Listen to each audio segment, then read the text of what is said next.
Hello! Hello! Miles and I have been asked many times now to record a new episode of Tintincast.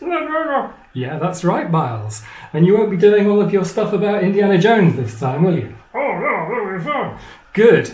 Well, in that case, welcome to the new episode of Tintincast. Hey!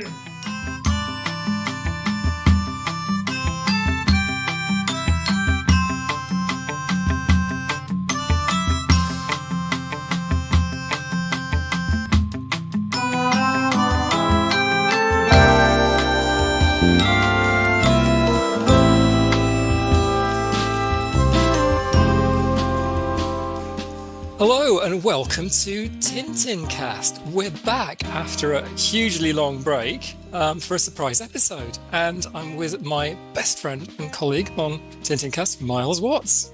Hello, how are you all doing? We are all doing, the royal we are all doing fine. You in the book, how are you doing? Yeah. We're doing fine too, yeah.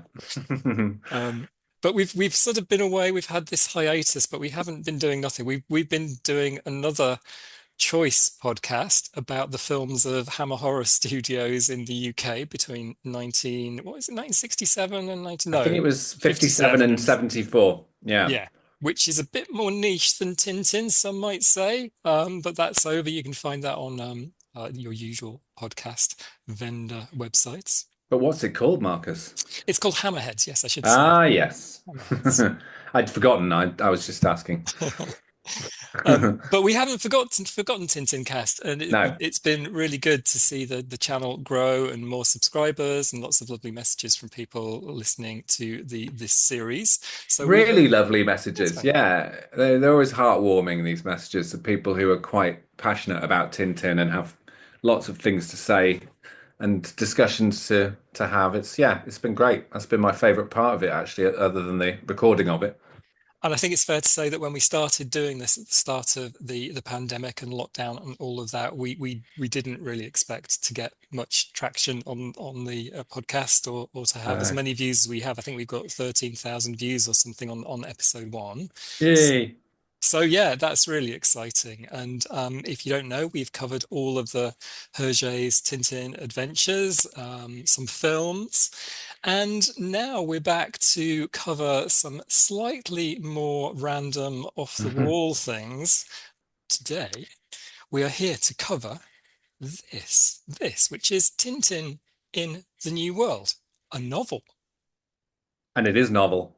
Um, So this is a book that I came across in actually not long after it came out in about 1993. Wow. And I read it back then as a late teenager and was kind of a bit bamboozled by it, didn't quite know what to make of it and forgot about it for 30 years. And we've just decided to reread this thing Yeah. and see kind of where it fits alongside the main Tintin comic books. And it's quite weird actually because I read this at the end of last year, and before I read this, I'd read this. And this is The Magic Mountain by Yeah. Thomas Mann. And I'd always Yes. meant to read this. It's quite thick. You can see it's Yeah. about 800 pages long, and you need a magnifying glass to read the text. Um, but I kind of read this, put it down, and thought, wow, that was long. Not sure how I feel about it. It's kind of a weird book where, well, we'll get into it in a bit. Mm. Anyway, I then picked up this because I knew that we were doing this podcast. And as I started reading, there were lots of characters who seemed vaguely familiar to me. And Yes. it turns out that this book is actually based on this book, which is really Yeah. weird because I hadn't made the connection at all. And I hadn't sort of read this in preparation for this. Yeah. But the writer of this book just lifts characters directly out of Thomas Mann's 1926 novel, I think. This was written sort of before, during, and after the First World War. Mm. And it's set in the Alps, in a sanatorium where the protagonist, the main young character, Hans Castorp, goes to visit his cousin who's taken ill and is getting a cure at this high altitude alpine hospital. And Hans Castorp essentially gets more and more ill as the book goes on, almost kind of he's kind of quite suggestible to what the doctors are saying. He's sort of taken in Mm, and he sort of starts to get the cure as well. And he sort of becomes as ill as his cousin. So yeah. And this book mm. kind of is set in high Machu Picchu. Yeah. And some of the same characters who are at the sanatorium in this book are also featured in this book when Tintin arrives in Machu Picchu. Mm. So we'll talk about all of that. But before we do, what do you think of the book, Miles? So they could have called it Tintin and the Magic Mountain. They could have So called. he's just gone to this. I remember you mentioning this because I think yeah it was over 30 years ago, but I remember you mentioning it because obviously we're big Tintin fans. So I remember seeing the cover and you described it in what basically is described in the first chapter, which is a page prologue, page and a half, whatever, where it says that Tintin had spent his adventures gathering all these works of art that were stacking up in his house. He wasn't really doing anything with them. He was just living and as a 13-year-old, I think there's a line in it at the beginning where it says how glad I am to have stunted at age 13, which is a really sort of that's the whole premise really of the book is that it takes gentle and not so gentle pokes at the fact that Tintin is a cartoon character, but what if he was in the real world? And we'll obviously get deep into that. But so I was like, okay, I get it straight from the start. I get it. And then it's kind of a book of two halves, isn't it? The first half builds to this phenomenal climax where halfway through the first half, I was like, I know this is going so fast. I know what's going to happen in the second half, and I know what I'm reading because it was quite upsetting the first half. Because it was like sort of Synecdoche, New York. It was like I don't want to see Tintin getting old and everybody dying and losing all his, Snowy dying and all this kind of stuff. Um, and it kind of details that what Tintin would be like in the real world, which is and what sets him off is that he's having this political discussion in a room with all these people from some of them from the sanitary the senator the booby hedge. Um, and so it's very unusual because you're like, okay, I get it. This guy, Frederic Tuten, the author, he has read all the Tintin books. He's a fan. He knows Tintin, but he's taking wry pot shots at him and his friendship with Haddock and the fact that, and also you hear what Snowy's thinking a lot of the time, which is very in keeping with the books. Hmm. So it is very, very, and a very apt sort of satire of Tintin if he was a real person. And then I sort of, after I read the book, I read a few reviews of it, and it was sort of half the reviews were hated it, and they were, Yeah. how could he do this? Oh, it's written by an idiot, and we don't want to hear about Tintin being real and having sexual thoughts and having a girlfriend, and um, people dying around him, Captain Haddock going senile, all this kind of stuff. Uh, and then the second half of the book kind of deals with, well, that was a flight of fancy. This is actually what he does. That is what could have happened if you put Tintin in the real world. He would age and die like everybody. And it would be deeply upsetting if he wasn't timeless and ageless, you Yes. know? Then the second half shows that him on an adventure, which ends in a in a quite a down way. Um, I think but it's adventure, not in the sense we've got to know adventures in Hergé's mm, Tintin books, possibly. yes, not an adventure, but life, Yeah. basically. And life isn't really an adventure. Life is a thankless slog. No, but we all know what happens in life, and it's sort of one of those books where you go, and this is what would happen to Tintin if he was in the real world. Yeah, the reviews I've seen online really are divided between those people who love Tintin and have come to it thinking, oh, it's another Tintin book, and have been Yeah. really, really disappointed and quite angry in many cases. Yeah. Um, Yeah. and those people who perhaps have come to it just as a kind of work of kind of art, of a novel piece of literature in its own right, or maybe even know the Thomas Mann connection, who love Mm. it. I mean, there's no doubting that the writer is a very good writer. Yeah. Um, when I first read this in the 1994, 95, I assumed that this guy was like French or Belgian or something. He's got the name that I was sort of Yeah. pronouncing back in the day as Frederic Tuten or something like Tuten. that. Tuten. Tuten. Yeah. Um, so I just assumed he was like a French or Belgian writer, and this had been translated from the French or whatever. Mm.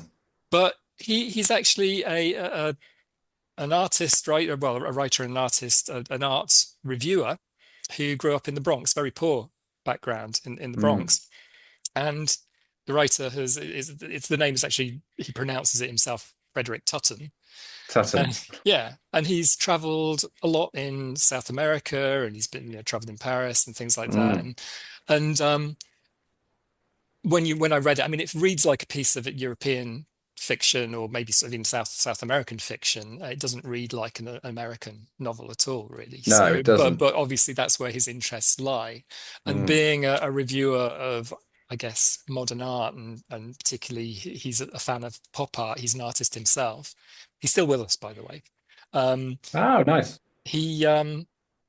he kind of moved in that world, and you can see that on the cover of the book. Obviously, that's a great picture by Roy Lichtenstein, who It's a was Liechtenstein, yeah. a friend of the author, Mm. and he loved that the pop art. So I think Lichtenstein did covers for a couple of Tutten's novels. He wrote a kind of fantastical book about Mao's Long March before he wrote this. Mm. Um, this book was started, I think, in about 1973.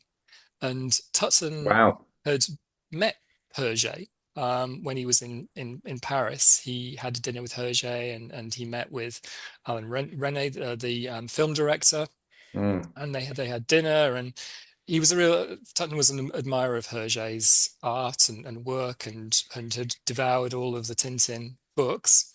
Um, but actually, it took him about 20 years to write this. I think this was a labor of love.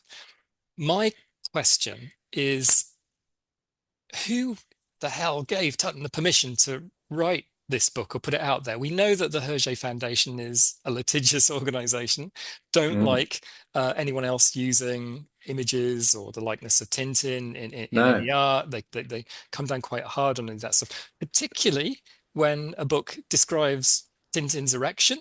That's not Yes. the kind of thing they take kindly to. Um, so I mean, he started writing this when Hergé was still alive, and he obviously met Hergé. So I can Yeah, only assume that he got the permission directly from Hergé to write this. he must have done. I haven't seen anything anywhere that said it was, he sought permission after Hergé's death. Obviously, this was completed after Hergé's death. Hergé died in 83. This was published in 93. Yeah. Um, but I can't see how this would have ever got published unless it had Hergé's blessing. It must have done. And also the question is who's it for? Yes. Because is it for Tintin fans? 50% of Tintin fans would say no. Or is it for a completely new audience? I mean, it is very, very political. And actually, what's interesting is that, something's never changed. The political scene at the moment, which I don't really need to mention, and probably won't because this will date quite quickly, but the things that are happening in the world, you almost feel like when Tintin is in the room with all these people, you're the naive bystander while they're all having these, wow, talking about revolutions and stuff. Because Tintin's obviously met these kinds of people in the comic books. He meets despots and, Yeah. thugs and political rivals and people trying to create coups in small South American towns, that kind of thing.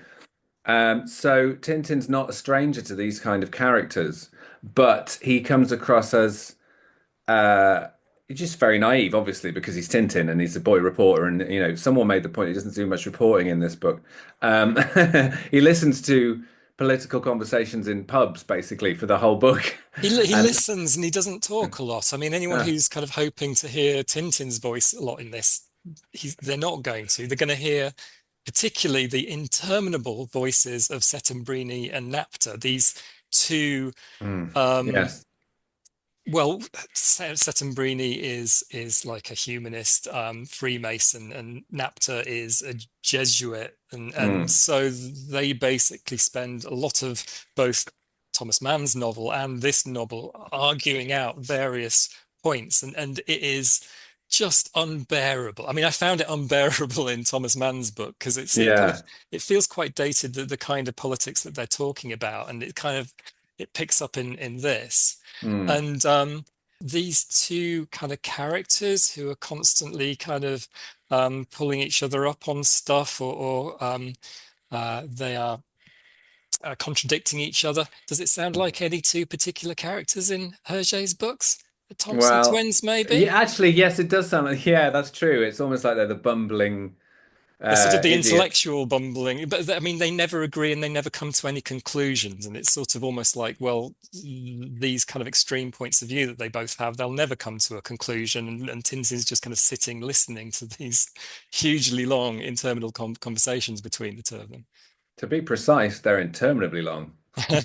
But like Yeah. the characters' names, like the names are straight out of Thomas Mann. But I mean, Yeah, Settembrini, people, yeah, Napta, Piepercorn, they almost people sound corn. like Hergé characters, don't they? Yeah, and sort of, Herge and Tintin has, the love rival, and he falls in love with a lady called Claudia quite early on in the book, and that forms the kind of basis of the first half of the book, really, probably the second half of the book, because it's what he sort of gets jealous and has a love rival and has to fight for her and so forth. She's kind of the catalyst that forces him to kind of grow up, and that's the kind of adventure that kind of starts the sex, politics, and Well, death that's kind it. of. Yeah. Do you want to see Peter Pan grow up? Is the sort, it's like not Yeah, really, it's because he's kind of the reason is he's stuck in this childhood state, which is very sad.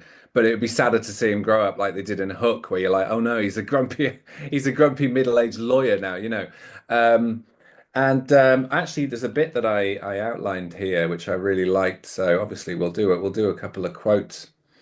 Um, and it's the bit where they're having one of their arguments, and um, Settembrini is talking, and now who is it says this? What is your antidote to all this political turmoil? Asked Settembrini, and he says, now who is it? It's the person he's talking to says, terror, terrorize the malefactors as they do us. Not revenge, but simple, impersonal, painless evacuation of the poison in the body social. And he's talking about restore capital punishment, bring back labor camps. Um, and then he goes on to say, that the short hate the tall, the ugly hate the handsome, the poor, the rich, all that is low, loathes the higher, and most of all, the low hates itself. And it's just I've heard conversations like this, whether you get someone very who knows what they're talking about and very, very, like Noam Chomsky, mm. um, who's obviously knows exactly what's going on and has opinions on everything. And then you get the people coming in where they just go, well, the working classes, well, the local. And it's like you all sound from a distance, that whole thing about is Mark Twain, you all sound like a bunch of babbling idiots. Um, you know, what's the quote by Mark Twain? Be careful when arguing with fools because from a distance people might not be able to tell the difference. Yeah. And there was a lot of that in this book, but I was like, is Tintin out of his depth or are they just talking absolute raging garbage? And he's just sort of drifting through, oh, there's a pretty lady over there, which is both relatable and, it was quite scary because when Tintin does fall in love with Claudia, and then it then spends 50 pages whizzing through their life together, they move into Marlinspike, So Haddock goes senile. it's like a dream sequence, like a 70-page dream sequence or Well, something that's about this is the life that he could have had at Marlinspike with well, Claudia or Claudia. it's like suddenly all these conversations with real people in real parts of the world has set him off on the, oh, right, well, I better start thinking about the real world. And so then halfway through that dream, I realized it was a dream sequence. And it was like the end of Raising Arizona, where they're just like dreaming into the future, like, and then this would happen, and this would happen, this would. But like, it's like, oh, and then Snowy dies, and then Snowy has children, and then Tintin starts calling young little Snowy Snowy because he thinks he's Snowy, and then Tintin's losing his marbles, and all that was quite upsetting. I was like, got to about page 90, I'm like, I don't want to know any of this. Like, Tintin is immortal. He's a cartoon And character, Tintin has like an evil son, like little Tintin, who's Little trying to Tintin. kind of take on Marlinspike and kind of develop it into flats or something like. Yeah, yeah. And then you've kind of got the second bit, which is what actually happens, and someone compared Haddock to Falstaff, which I quite liked. I think that's quite a good comparison. The drunken old fool I who, think it's funny actually, yeah, not just that comparison, but actually there is the character of Hans Castorp, the main character in the Magic Mountain, who is kind of the young, naive kind of guy who goes up the Yeah, mountain, and right, Tintin's playing that character in this book, um, right. but actually. Hans Castorp's there to visit his cousins, who is Joachim, and Joachim is a military man. So actually, again, not too dissimilar to having Haddock there as a sailor, as Mm. with Tintin. So that there are kind of comparisons as well there.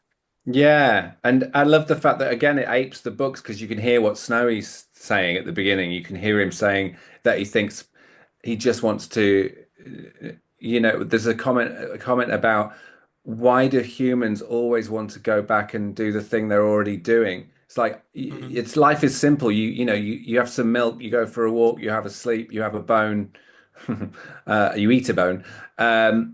Then that's fine. You go on to the next thing. You don't sit around pining for the time you were on your mother's teat earlier on, and you know what I mean. And humans do. They have nostalgia, and they look forward, they look back, and it does a good job of showing that dogs just live in the present. They're like, it's what I'm doing now that's important, and I like that depiction of Snowy in the first yeah, sort of 50 pages of the book. I just thought, oh, it's quite nice to the way it's yeah. having Snowy as a character, and I it think is like the comics. it all starts very much like a Tintin Yeah, adventure that they're wandering around Marlinspike. Tintin's in a bit of a funk because nothing's really happening. yeah. Captain Haddock's trying to talk him around, and Snowy's kind of like thinking things or kind of saying things in his Yeah. head, and so it feels like the start feels very much like any other Tintin book, but then Well, it feels like a sequel to Cast of Fury Emerald, doesn't it? yeah, it You know what starts I mean? very much like Cats to Fury Emerald. Um, Yeah. but then on page 14, we get this thing where Tintin is called to go on an adventure. And who Mm, calls him? And it doesn't say specifically who calls him in the book, but it's obviously Hergé who's calling him. There's this chapter on page 14. It says, Mon cher Tintin. it said, Mon cher Tintin, for some time our destinies have linked, yours and mine. I have directed your pursuits, leaving you, however, in the time not taken by some mission at hand to plot your own stars. I do not know how kind those stars have been to you, or how well or wisely you have followed them. All that is beyond my power and past my design. And he Hmm. goes on to send Tintin to Machu Picchu for his next big adventure. But it's interesting that Hergé is kind of almost addressing Tintin directly in the book. Well, maybe that's what he said to Frederic Tuten. He maybe Totally. said, Yeah. yeah, send him off on an adventure. That'd be interesting. I can imagine him just saying that'd be interesting. Yes, what an Yes. interesting idea. And Frederic Tuten kind of went, oh, okay. Well, I've got his blessing. Like you say, without his blessing, then he would have been sued. But so yeah, I did I enjoyed it, and then I think then it gets very, very quickly into that, and I was like, how far are they going to go in the first half of the book with Tintin's life? Like, he's aging, he's lost his will to live, and he falls out with Claudia, and he has this horrible kid, and he has and he's got dogs running all around Marlinspike, and it's like, and then I realized it was like, oh, okay, we're dreaming into the future here. And then it does the unusual thing of getting to the point where it shows Snowy in the constellation in the sky with a bone in his mouth, which is rather beautiful. Yeah. But it's like you don't want to think about dying, getting old, and your loved ones dying and stuff. But that's what it takes you through in the first 100 pages. So it's quite bleak.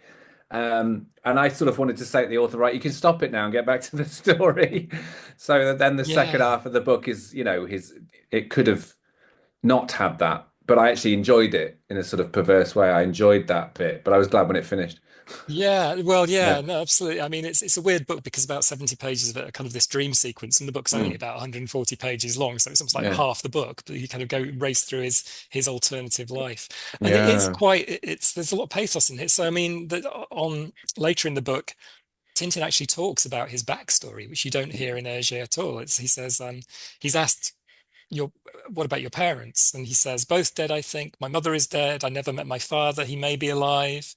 I Mm. remained the same size since the day, actually the night time when my mother died. It was about that time I began to receive letters from Brussels advising and directing and instructing me towards my various criminal investigations. Right. So the So backstory there for that's his Tintin, the most backstory. we'll ever get. Yeah, Yeah. And again, obviously, it's almost like Hergé started giving him directives, like, okay, I'm going to start sending Tintin out into the world. You know, yes. it's quite nice to think of him. Hergé as well, not as God, but as the cause of his adventures, you know. And it's all a bit Freudian. I mean, it's quite like the Thomas Mm. Mann novel about, Plavdia, Shauchat, I think is her Shauchat, which I think is in France. Oh Someone yeah, someone mentioned that translates as hot pussy. hot pussy. Apparently. Yeah, Shoshay, So yeah. some of the kind of psychology and the stuff in here, it feels kind of quite dated because I guess Mm. it's inspired by Mann, who was sort of 1920s, and Yeah, this is kind of written more with, I guess, yeah, they're kind of more in the side in the 70s. So I guess we're talking about kind of self-analysis and all that kind of stuff, like kind of the popularization of analysis and things like it's that. kind of cod philosophy, isn't it? And it felt a bit like that. Did it remind you of Zen and the Art of Motorcycle Maintenance or something like It that? has that kind of vibe. I mean, Yeah. it's that, or it's kind of. I mean, we both love Hermann Hesse. There are kind of elements of that kind of almost spiritual journey as well. And Paulo Coelho as well. It reminded me of The Alchemist quite a lot in the way it was written, actually. Yeah. It Yeah, almost takes you out of itself in order to propel the story forward. those kind of Um, South American or Spanish kind of the writer. I mean, there is that influence of those mm, kind of writers as well. yeah. Um, and as I say, there are these characters. I mean, the other character, weirdly, that appears in here, and it's not signposted particularly, but I noticed a few times that three different characters refer to a Chinaman in the book, this kind of mysterious Chinese character. I So believe the preferred nomenclature is Asian American dude. Asian American dude, yeah. Um, so Lieutenant Dos Amantes, when he's talking, he's talking about his life here. He says, um, I remember a comrade of me, my youth, the son of a rich Chinese family. He was born here and shared with us our dreams through the color of his skin and his class origins made him, though his color of his skin and his class origins made him seem alien to us. I loved him in the way young people are mad for those they wish to resemble. And Mm, then there's also later on here, Ipekun's telling a story of his life, and mm, he says, there in the cellars of the basement of the lower caves beneath the hotel kitchen proper, where even the busboys spit on you, there I met one even lower than myself, a Chinaman. And it seems that he says the Chinaman had left for who knows where. I believe he said, and though we never had become friends, we did get along, and he seemed, without mm, his doing anything to make it happen, to calm and reassure me just when I would grow most desperate and miserable. And then finally, this Chinaman, or multiple Chinamans, is mentioned towards the end of the book, where Tintin enters a laundry shop, and it oh says that yeah. the old Chinaman behind the counter studied the youth for a long time, for long moments, then rose and bowed. And so it's almost like this fateful Chinese character kind of keeps coming into Chang. the book. It's Chang. Yeah. And it's really interesting that Tuten puts Chang, who was, both a friend to Tintin in Hergé's books, but also a friend to Hergé. Chang was the character who really put Hergé on the right track. I mean, Hergé Yeah. had written he'd written Tintin in America about corrupt capitalism Mm, in America. yeah. And then he'd written about, well, before that, he'd written about communism and corrupt communism in It's the all Soviet corrupt. Union. So Yeah. he'd written about the two political systems, and we forget Yeah. how political Hergé was. But he'd never been to either of those two places, and I think he ended up offending quite a lot of people because he Yes. wasn't very clued up about that stuff. So it was Yeah. when he met Chang and did a lot of research for his Blue Lotus book Mm, to actually find out about Japan and the cultures and things like that. It was Shanghai and stuff, yeah.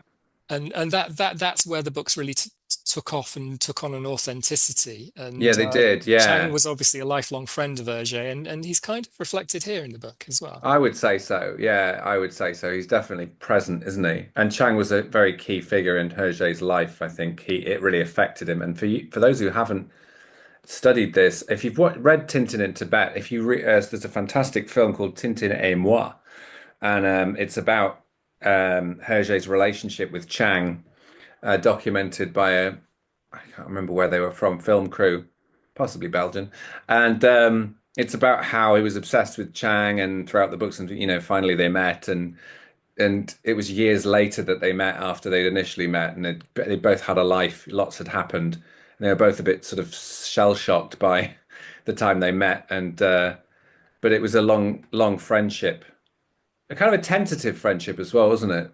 Yeah. It wasn't because he always wondered what happened to him, and they weren't close. And then, yeah, it's a fascinating period of his life. Um, so And yeah, the in a second, way, it's in a way, I mean, I know that online there's a lot of negative reviews about this and that it's not a Tintin book. Actually, in many ways, it's quite faithful to I think Tintin. so. I think so. Weirdly, I mean, I think thematically, the books it's closest to are probably Tintin in Tibet because it's that kind of more introspective, Yeah, philosophical type book. But equally, I think we looked at Tintin in Alpha, Hergé's I last was book, going to mention that. I was just going to say that. Yeah. which is also set in the art world. And obviously, there's talk of the art world. The Peppercorn character is Mm, painting and drawing Claudia Chauchat in various in the style of many different artists. yeah. So there, Also, Picaros, it reminded me of as well. Tintin and yeah, the Picaros, I you know, think the very later books. political like those, but also I Yeah. think with Alphart, I mean there is the introduction of a love interest in Yeah. Alphart. We Yeah. don't know what Hergé had in mind in terms of how he planned to finish that book, whether Tintin was going to get into a relationship with and this kind of Yeah. takes on that. It does. I mean, that's the thing. That's the thing about it. It's very hard to sort of if you recommend it to someone like Tintin, I'd be like, well, don't read it until you're of a certain age because Yeah, I felt that at 20 I was too immature to read it. yeah. That I probably was. And I feel like reading it now, it's almost like, yeah, you wouldn't give someone who's starting out with Tintin and Alphard, you wouldn't give them it. You'd like you're gonna have to graduate to that because it starts out as a comic book character. Alphard, you have to take a little bit of a swing into Flights of Fancy, and it's all about creative. Watch our episode on that, by the way, because we get deep into it. Really a book about creativity, but it is very Tintin, and we're like, this feels like a Tintin book that we never got really. And this kind of does too. It's like, Yeah. well, now it's a novel, and here it is if it was a novel. So there's no point in doing it's not a comic book. If you're going to do a Tintin novel that isn't just, and Tintin did this and did this and did this for kids or for families or whatever, this is the way to do it. But it's not for everyone. I'd find it very hard to recommend to someone unless you were a real Tintin devotee and wanted to read everything that anyone had ever written or published about him. But it's a curio, isn't it? Because not everyone gets to write books about Tintin who isn't Hergé. Weird kind of ending. There's a murder which Tintin commits, Yeah. and with his love rival, I suppose, Peppercorn. Yeah, on the edge of a cliff. Yeah, that's right. And then hallucinogenic drugs. Tintin, weirdly enough, um, not only do they tie in not only does Tutton tie in all kinds of Magic Mountain references, but Mm, also manages to tie in some Aztec folklore. Because basically they say, yeah, here on page 44, there's mm. this talk when he goes to Machu Picchu that there's Yeah. this legend of a new god that will come, a man. Some say this new god is a man, some a woman, some androgynous. Some believe he will be very young or very old, or both at once. Hmm. And it's almost like Titan is saying, well, Tintin is the chosen one to come and Yeah. lead the Aztec people out of there. Yeah, and Um, why not? Why it's not say that? Because it's the joke. Like they always joke about that in The Simpsons, as well. That the fact that it's been going for 40 plus years it's a bit and white they don't age. saviory, isn't it? It's like a bit, Yeah, I don't know, a bit worrying in that respect. it But is there a is bit. Yeah. apparently there's also a kind of a church in Italy, I think it was, where one of the stained glass windows that represent Christ the Savior has been redrawn as the Tintin, not as Tintin, but Oh, with the characteristics of Tintin and the quiff and the kind of can golden we go hair. there one day, please? We must go there for an episode, and we'll do a pilgrimage. So it's Plus, weird. I don't know if it's life imitating art or art imitating life, or yeah. but yeah, I just love the fact that Tintin exists in all these, but obviously you don't take this super seriously as a, well, this is the next Tintin book, and you can't be that literal with it because Tintin is a cartoon character who lives in a comic book it is and goes on surrealist, isn't it? I so mean, it does in a lot of ways feel like a natural continuation. And I think, yeah, if you're obsessed with Tintin and you want to read everything that's made or written about him, or rather published about him, it is worth it. It's an unusual book because it leaves you with feelings of melancholy, and you could almost get to page 50, 60 and go, "What the hell is going on here?" And then, hang on a minute, why are we learning about his aging and death? Um, but it was quite interesting. It was like a sort of like the backstory you briefly touched on about his mum and everything. It is quite interesting to speculate on where he came from, where he's going, if he was a real person. But then it's like, but stick with the comic books. You don't have to know. You don't have to know that Tintin was born, grew up, and died. You don't have to know it. So don't No, let it upset you. no. I think Um, though that it is worth saying that it is a bit of a labor of love this for Tutton. It is hmm. he throws enough Easter eggs in there.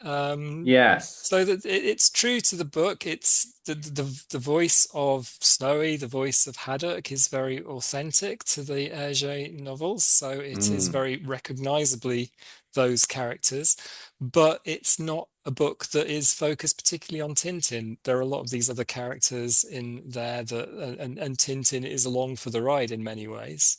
I think if this was a film, you'd be talking Buñuel or Tati or someone like that, because it'd be like, Jacques Tati or Louis Buñuel does Tintin, where you'd be like, this isn't a Tintin story. It's like, yeah, but it's Louis Buñuel, so you're gonna get some weirdness. So it's quite.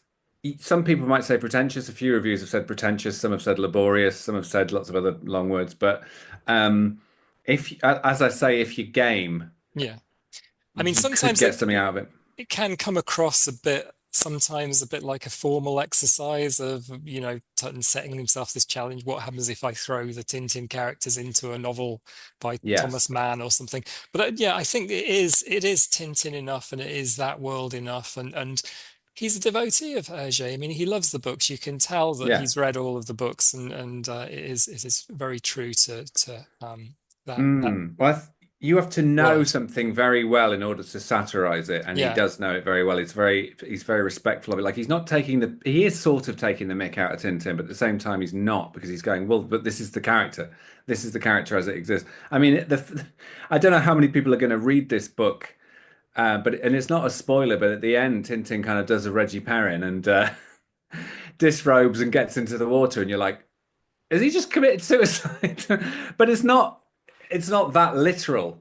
It's not that's probably the key to say is that don't read it literally. Read it to get lots of ideas and lots of good writing and lots of funny Tintin-esque moments. But it is kind of like the university Tintin, whereas, we've done the high school Tintin and the play school Tintin, and now this is the university Tintin. So it's like if you don't want to read that version of it, then don't read it. But I could sort of recommend it if you're a bit obsessed yeah. with Tintin. I know one of our regular followers and pals on this, Anthony, read it a long time ago. He said, "Are you reading Tintin in the New World by any chance?"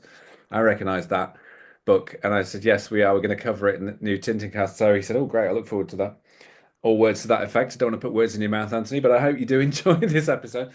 Well, Um, well, I hope we've done it justice. Obviously, a lot of time and work has gone into it, and as yeah. you say, not one only probably only one for completists or for people who kind of enjoy a bit of a difficult novel. Well, that's the thing. I think completist is the word, and someone else mentioned, "Are you going to cover Tintin ephemera?" Which is just all the other stuff, and this is definitely falls into the Yeah, category of ephemera. We do have some more episodes coming up that we're going to record, which we won't talk about too much, but we're definitely going back into the comic book arena for the next few. So we do have a few more episodes planned, and maybe even some of the supporting encyclopedias and art books as well. It'd just be a real pleasure to look through and talk about. So stay tuned.